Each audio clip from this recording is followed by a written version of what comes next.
Grab your coffee, grab your tea, grab your smoothie, grab your popcorn, grab a whole meal, grab your favorite blanket, grab your stuffed animal, your favorite one. Because this video is about to get deep, okay?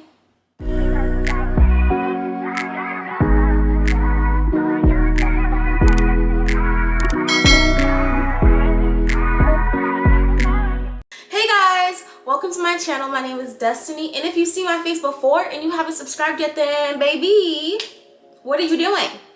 Subscribe. Period. I'm a little nervous about making this video, for one, so bear with me. I get really open and transparent on this channel, and I feel like lately, you know, my past videos, they've been more educational, but I also want to connect with you guys, and I also want to encourage people just through my life, through my testimony, through the things I'm going through. And this just happens to be one of the biggest things that I'm going through on a daily basis. This is just something that has been a part of my life for years. With that being said, let's just get right into the video.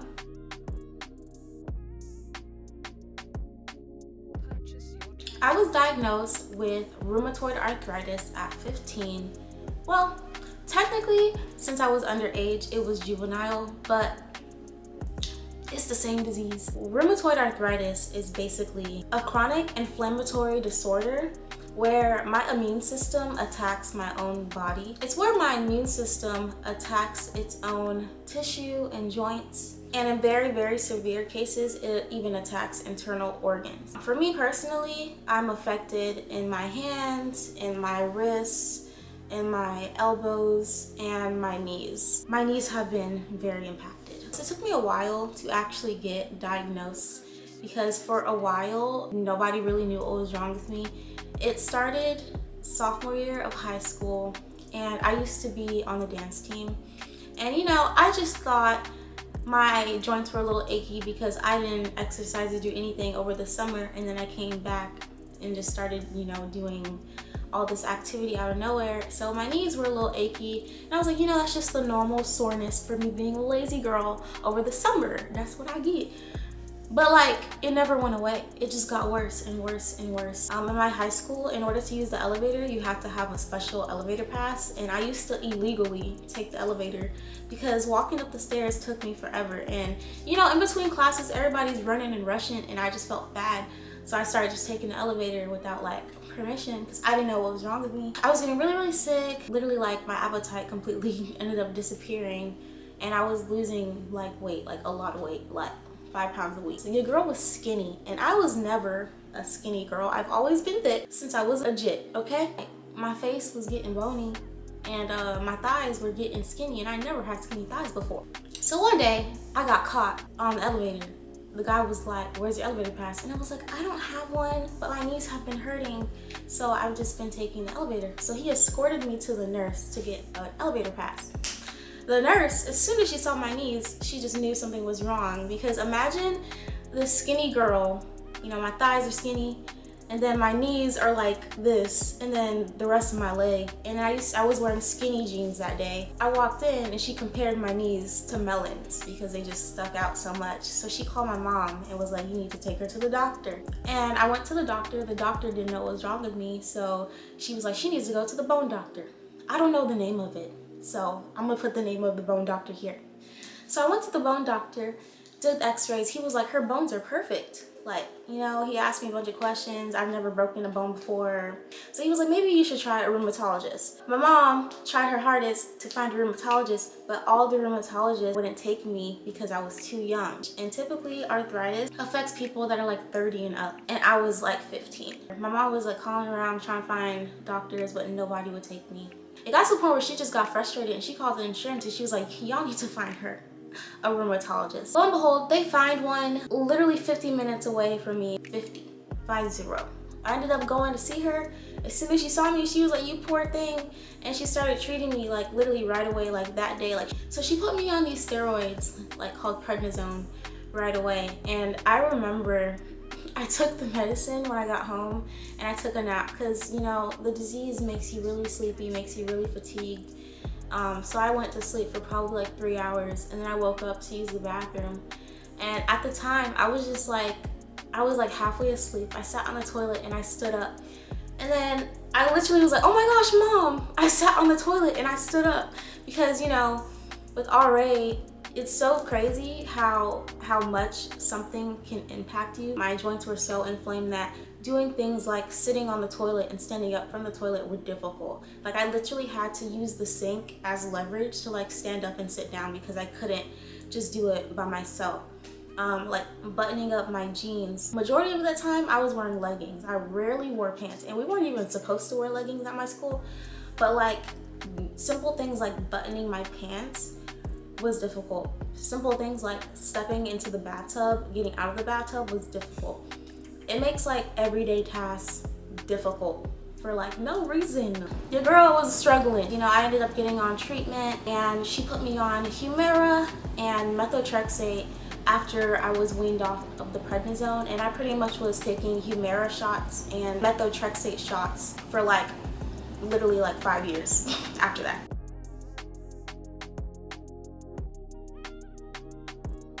Obviously with RA you get limited mobility because you have all this inflammation on your, you know, important joints, like joints that you use every day, like your hands, your wrists, your knees. So for me, right now, having it for so long, my life is completely different.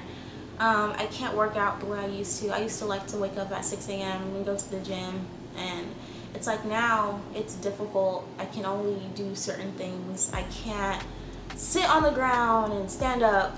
Like I literally avoid sitting on the ground at all because I know it's gonna take me a hot minute to get up, and I more than likely will need help to get up. I can't do squats. I can't like do weight training in the gym the way I would like to. I have to use the machines because if I try to use weights, it's just too much on like my wrists and everything. I get flare-ups. Even with being treated, you still will get flare-ups. You can't really control that. I can be perfectly fine like one day, and then I can wake up and be in like excruciating pain to the point where it's like I'm literally like limping like to the bathroom, and it hurts to like do anything pretty much. So usually when I have flare-ups, I stay in bed, honestly. Like I'll take my painkillers and everything like that, but yeah, it's just like a whole bunch of inflammation around my knees, and there's not really much I can do about it, honestly. I just have to kind of thug it out. This is like personal. I would like to get married one day. I already know I'm gonna get married one day. And also I want to have a family. I want 6 kids. Everyone always looks at me crazy, and I know y'all just looked at me crazy. I know y'all are judging me. Don't judge. I want a big family. I said it publicly.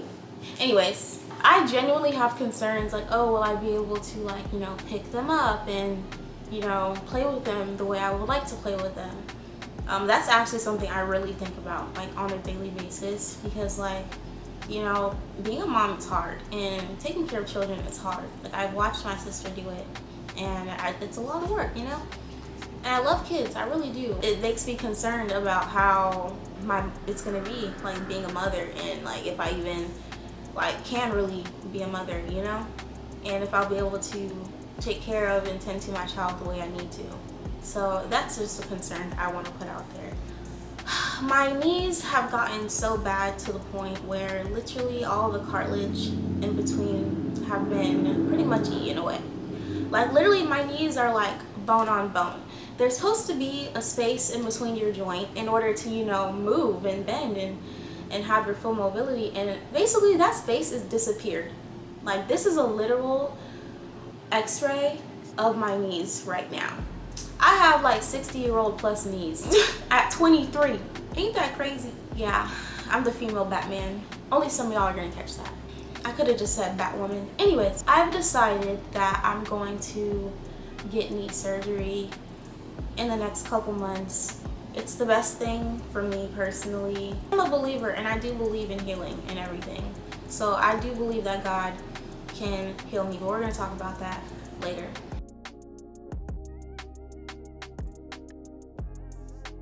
To cope with symptoms and everything, my rheumatologist at the time recommended that I eat more plant-based, and instead of just incorporating more fruits and vegetables, I just completely cut out meat. And I was vegetarian for 5 years.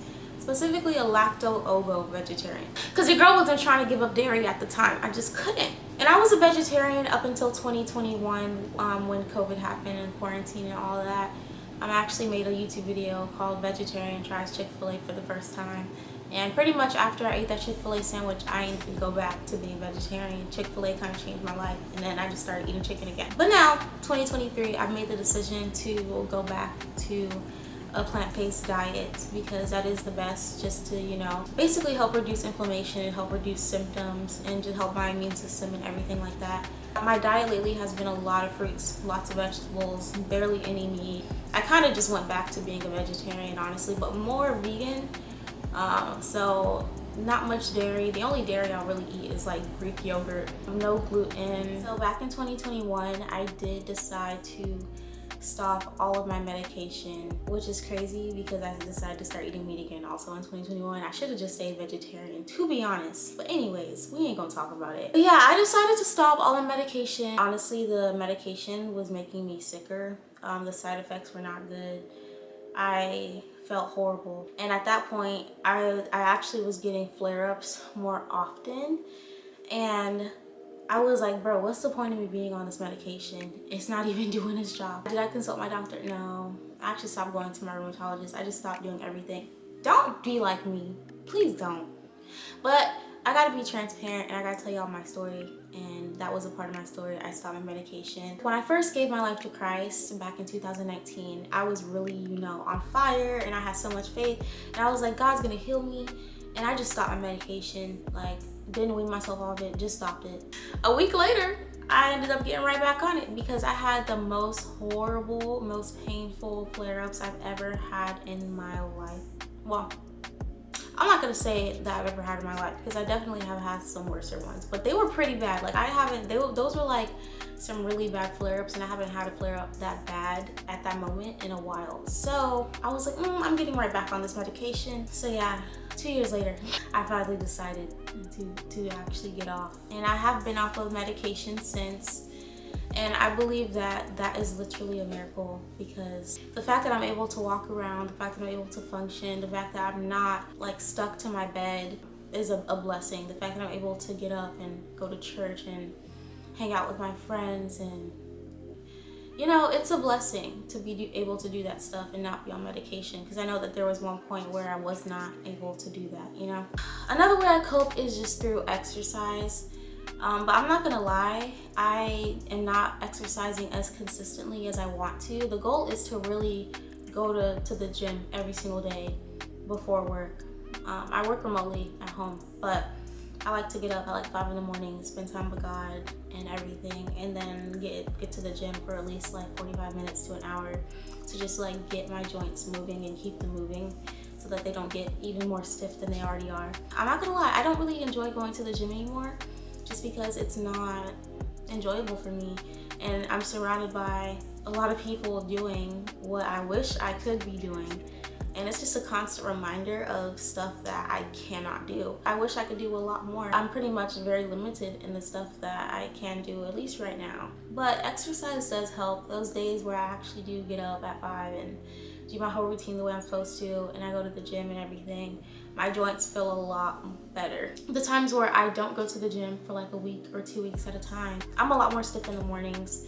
It's a lot more of a struggle than it really has to be. The biggest thing that really helps me cope is God, 100%. Like without my faith, I don't even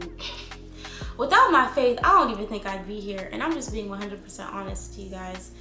There's been so many times in the past, especially like when I was newer to like the faith, where I was frustrated because I would hear all these testimonies of all these people being healed, and I would see testimonies of people being healed. I would literally see testimonies like right in front of my face, like people in real life. And I'm not gonna lie, there's been multiple times where I would be like, God, you must not really rock with me. You must not like me. You must not love me the way you say you love me, because I'm still here suffering every single day. And I've been praying and praying and praying. Trust me, I've been through seasons of fasting. Like literally to the point where I've lost weight because I was fasting so much. You know, especially during quarantine, I had nothing else to do. You know, my classes were online. I was always at home with the Lord. I stayed in my prayer pod. I didn't have a prayer closet at the time, so I put a blanket on the floor with pillows and I called it my prayer pod. And I would literally, I would be sleeping down there. I knew God was a healer and I had faith that he could heal me and will heal me still. I still think he's gonna heal me one day. It's not looking how I wanted it to look. Like, I was expecting God to just heal me in an instant, and my joints just pop back into place and everything's just normal. And pretty much I was expecting God to just give me a brand new body in 2.5, because I was like, I know you can do it. Like, you created me from the dust, you created me from a rib, you can definitely fix the bones. Like, I was like, God, you can do what you gotta do. But he's just choosing to do things another way for me. I've had so many pastors pray for me. I've had so many hands laid on me over the past couple years. And there's been times where literally I would be in a flare-up, or I would have inflammation, or I would be in pain, and pastors would pray for me and the pain would flee. But the root of the pain wasn't gone. I have yet to be fully, completely healed from RA yet. Heavy on the yet, because I'm still believing God for it. But I just have to let you guys know, like, where I am right now. And right now, I'm not fully, completely healed from the rheumatoid arthritis yet. But there was lots of times where I was so frustrated with God, to the point where I even wanted to leave the faith, because I was like, I'm in pain every single day. You see me out here limping. It's kind of embarrassing sometimes when you're walking around and then randomly people would just be like, are you okay? And I'm like, yeah, I'm fine. Thank you. But it wasn't until I really developed a real, true relationship with God, I kind of had a shift in my heart posture, where it's like, God, whether you heal me fully from this or not, I'm still gonna serve you, because at the end of the day, you're still a very, very, very good God. At the end of the day, you still love me. At the end of the day, you still sent your son to die for me. Experiencing that true intimacy with God, and even recently, I feel like my intimacy has just shot up, like, to another level. Thinking about the goodness of God literally just gets me emotional, to the point where literally, like, I'm just out here, like, crying. And I've just been wanting more of him. If I gotta deal with this for the rest of my life, so be it. But at the end of the day, I'm still gonna worship you. I'm still gonna believe for my healing, and I'm still gonna encourage others for their healing. Because at the end of the day, I know that God's a healer. The word says he's the same yesterday, today, and forever. He was a healer back then, doing all these crazy miracles, and he's still doing them to this day. And it's just like, the fact that I'm not even on medication, and I haven't been on medication for 2 years, and I'm not, like, in a wheelchair, is literally a miracle. And it lets me know that, one, God's still working. Like, God's still doing his thing. It's just not looking the way I preferred it to look, and it's not moving at the pace I prefer it to move at. But God is still good. If there's anybody out there that is struggling with the same exact thing I'm struggling with, or if they're struggling with lupus or cancer or any other sickness or disease, I just want to let you know, God still loves you. You are seen, you are heard, and I feel your pain. And I don't know what you're going through. I understand feeling like God must not love you. I understand that frustration of, like, why you have to suffer and why God is allowing you to suffer. And I completely understand. I've been there. And sometimes, even to this day, if I have a random flare-up, I'll sometimes get back to that headspace where I'm just like, God, why? But then I remember every single day I wake up, that's another chance I have to pursue and walk in my purpose. That's another chance I have to encourage another soul. That's another chance I have to spread the gospel, to let people know about Jesus and how much he loves them. The only reason I'm able to do any of this is because of God in the first place. But it's just like, the fact that after all I've been through, the fact that I'm able to praise God still speaks for itself. Like, without Jesus, I have nothing. So at the end of the day, I'm still grateful, and that's why I choose to serve him throughout my circumstances. In him, I find peace. In him, I find joy. With Jesus, like, I have hope, and even if I'm not healed fully and completely on this earth, I know one day in heaven I'm gonna have a brand new heavenly body, okay? Per heavenly joints, anointed joints. But yeah, guys, so the next steps are pretty much just going to the doctors, getting the referrals, getting the surgery scheduled. Honestly, I was sad. I did go through the motions. I was crying and everything like that because I was kind of scared of the surgery. I looked up the surgery. I shouldn't have done that. It was disgusting. And although I'm in pain a lot and I've been in some excruciating pain, I just feel like that's a different type of pain that I don't feel like experiencing, you know. But yeah, I'm gonna get surgery and I will definitely keep you guys updated on the journey. But yeah, I just want to make this transparent video because I feel like I just want to talk about the people who have not experienced their full healing yet. I just think it's a really touchy topic, especially because, you know, being someone who actually is struggling with a disease on the day-to-day. And you know, I've been going through the motions. I've been like, oh, maybe I just don't have enough faith for the healing. Maybe I'm doing something wrong. Maybe I'm the problem. Maybe God just doesn't love me. I've been through all the motions. And I'm just at the point, I'm like, maybe God's just allowed me to go through this so I can encourage others. Maybe God's not trying to heal me in the way that I want to be healed. Maybe he has a different plan for me, and that's okay. I'm still gonna praise him. Whoever is out there watching this video, you know, believer, whatever you're dealing with, whatever sickness you're dealing with, just know God loves you. Do not give up. Do not be discouraged by your circumstances.